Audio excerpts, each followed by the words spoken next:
अशाच ताज्या व महत्त्वाच्या घडामोडी जाणून घेण्यासाठी आमच्या शेतकरी वार्ता न्यूज MS-20 चॅनलला लाईक, सबस्क्राईब व शेअर करा.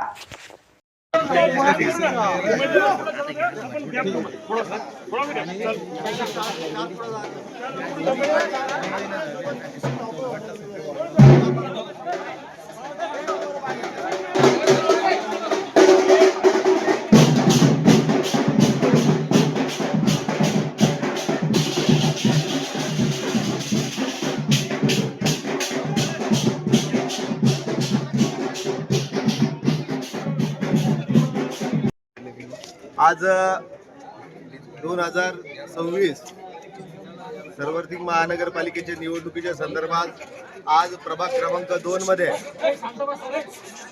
आज प्रचाराचा अधिकृत असा शुभारंभ करण्यात आला. सिद्धिविनायक गणेश मंदिरापासून येनाकरापासून. आणि आज आम्ही सर्व चारही उमेदवार पुष्पाताई रोजतकर, सागरजी पाले, स्वर्णाताई साळवे आणि सर्व भारतीय जनता पार्टीचे कार्यकर्ते, पदाधिकारी, सर्व मित्रपरिवार सगळं आज मोठ्या संख्येने आज या प्रचाराला आलेले आणि मी सगळ्यांचा आभार मानतो. आणि बघता एवढा उदंड प्रतिसाद आम्हाला या प्रभागामध्ये मिळाला, मी खरंच जनतेचा मनापासून आभार मानतो. आणि जे कामं महाराष्ट्रामध्ये आणि जे कामं आम्ही या वॉर्डामध्ये गेले, प्रभागामध्ये गेले, आज त्याची पावती मिळताना आम्हाला दिसतंय. नक्कीच मनामध्ये कोणतीही शंका नाही, या प्रभागामध्ये भारतीय जनता पार्टीचे 4च्या 4 उमेदवार प्रचंड बहुमताने निवडून देतील इथली जनता, एवढा मला विश्वास आहे. आणि कोणते मुद्दे घेऊन तुम्ही प्रचाराला? आम्ही माननीय देवेंद्रजी फडणवीस यांनी छत्रपती संभाजीनगरसाठी जी मोठी जलवाहिनी, एक जलनिसारण वाहिनी, दुसरं जे शहरामध्ये उद्योगधंदे आलेले त्या संदर्भात असेल किंवा रस्ते स्मार्ट सिटीच्या संदर्भातून जे रस्ते करण्यात आले, व आम्ही प्रभागामध्ये पुष्पाताई रोजतकर हे सुद्धा 2015 ते 2020 किंवा आतापर्यंत किंवा मी पण या प्रभागामध्ये नगरसेवक 10 वर्षापासून आहे, त्या विकासावर आमचा विश्वास आहे. आणि जे विकास कामं केले आणि ते जनतेच्या सुखदुःखात आम्ही उभं राहिलो त्याच्यामुळे जनता आम्हाला आमच्यावर विश्वास ठेवेल, एवढं मला त्यांच्यावर विश्वास आहे. भारतीय जनता पार्टीचा शहरासाठी महत्वपूर्ण असलेले 2740 कोटीचे जलवाहिनी प्रकल्प भाजपमुळे रखडलाय असा आरोप चंद्रकांत खैरे यांनी केला. हो, त्या चंद्रकांत खैरेंनी पूर्ण वाट लावली आहे. 20 वर्षापासून त्याच्या हातामध्ये सत्ता होती, तो सर्व होता, त्याच्यामुळे काही झालं नाही. ज्यावेळी देवेंद्र फडणवीस मुख्यमंत्री झाले त्यांनी 1680 कोटी रुपयाची योजना मंजूर केली. आपले अतुल सावे ज्यावेळेस मंत्री झाले 56 दिवसामध्ये त्यांनी 1680 कोटी या शहरासाठी आणले.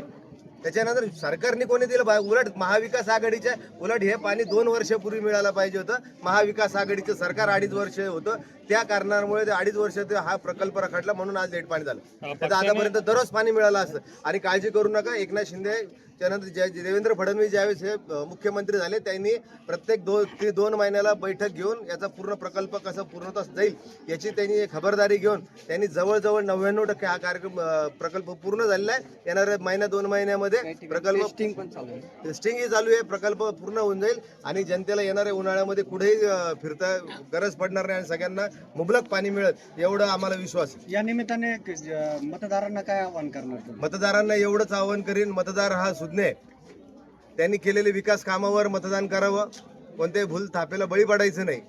आणि देवा भाऊ महाराष्ट्रामध्ये आणि भारतीय जनता पार्टीचा महापौर या छत्रपती संभाजीनगरमध्ये स्वबळावर निवडून येणार आहे. त्याच्यामुळे ट्रिपल इंजनचं सरकार या पूर्ण महाराष्ट्रात राहणार आहे. त्याच्यामुळे जनता सुज्ञ आहे, ते विकासाला मतदान करतात. पक्षाचे अनेक उमेदवार जे इच्छुक होते ते आता सध्याला नाराजीमध्ये, त्याच्याबद्दल काय बोलणार? कोण इच्छुक उमेदवार? ठीक आहे, शेवटी कसं असतं, हा प्रभाग आहे, त्याच्यामध्ये 4 उमेदवार आहे, इच्छुक 20 जण असतात, कोणालाही 4 जणांना मिळणार आहे. प्रत्येक कार्यकर्ता महत्त्वाचा असतो, त्याच्यामुळे सगळ्यांना तिकीट आपण देऊ शकत नाही. तरी बी कोणी नाराज असेल तर त्यांची समजूत घालण्याचा आम्ही प्रयत्न करू. आणि मला असं वाटतं बंडखोरीचा आणि याच्यावर फरक पडणार नाही. आणि आजच्या ज्या रॅलीमुळे जो प्रतिसाद मिळतोय 2 या ठिकाणी भारतीय जनता पार्टीच्या उमेदवाराची रॅली निघाली आणि या जनतेचा प्रतिसाद पाहता या ठिकाणी ही उमेदवार जे आहे 4 ही आजच या ठिकाणी विजय झाल्यासारखं या ठिकाणी वातावरण निर्माण झालेलं आहे. कारण राजगौरव वानखेडे, रोजतकर ताई यांनी या अगोदर 10 वर्ष या ठिकाणी नगरसेवकपद हे केलेलं आहे. त्याच्यामुळं या ठिकाणी या प्रभागामध्ये भारतीय जनता पार्टीच्या उमेदवाराला सगळं चांगलं वातावरण आहे असं मला वाटतं. आज किती लोकसंख्या होते याच्यामध्ये रॅलीमध्ये? आज याच्यामध्ये शेकडो लोक असे आहे याच्यामध्ये 1000, 2000, 1500 लोक या ठिकाणी आहे. कारण बऱ्याचशा महिला आहे आणि बरेचसे पुरुष आहेत. कारण रॅली चालू होऊन बराचसा टाईम त्या ठिकाणी झालेला आहे. काही लोक आता इकडं तिकडं काही नाश्ता पाणी करायला एकत्र ज्यावेळेस शेवटी लोक जमा होतील त्यावेळेस पुन्हा पब्लिक ज्यावेळेस रॅली सुरू झाली त्यावेळेस कमीत कमी रॅलीमध्ये 1,500 लोक. बरं, तुम्ही पण एक प्रबळ दावेदार होता, इच्छुक पण होतात, तुम्हाला पक्षाने तिकीट दिले नाही, तुम्ही नाराज आहे का पक्ष? नाही, नाराजीचा प्रश्न नाही. कारण कसं असतं, पक्ष शेवटी वार्डामध्ये सर्वे करत असतो आणि सर्वे करून त्या ठिकाणी तिकीट दिलं जात असतं. मी गेले 35 वर्ष 30 वर्ष पार्टीचं काम करतो, पण आतापर्यंत मला इलेक्शन लढण्याचा चान्स आला नाही.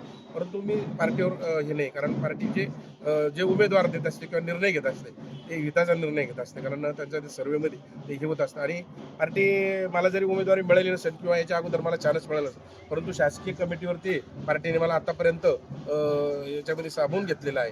आणि जे नगरसेवकांना सुविधा उपलब्ध असतात त्या सुविधा मला त्या कमिटीवर, महाराष्ट्राच्या कमिटीवर, दिव्यांगाच्या कमिटीवर त्या मिळाल्या आहेत. त्याच्यामुळे मी पार्टीवरती काय दुसऱ्याला उमेदवारी दिली म्हणून नाराज वगैरे काही नाही. आपलं नाव? माझं नाव शिवाजीराव साळुंके पाटील, भारतीय जनता पार्टीचा दिव्यांग आघाडीचा महाराष्ट्र प्रदेश संयोजक आहे आणि 30 वर्षापासून पार्टीचं काम करतो. ठीक.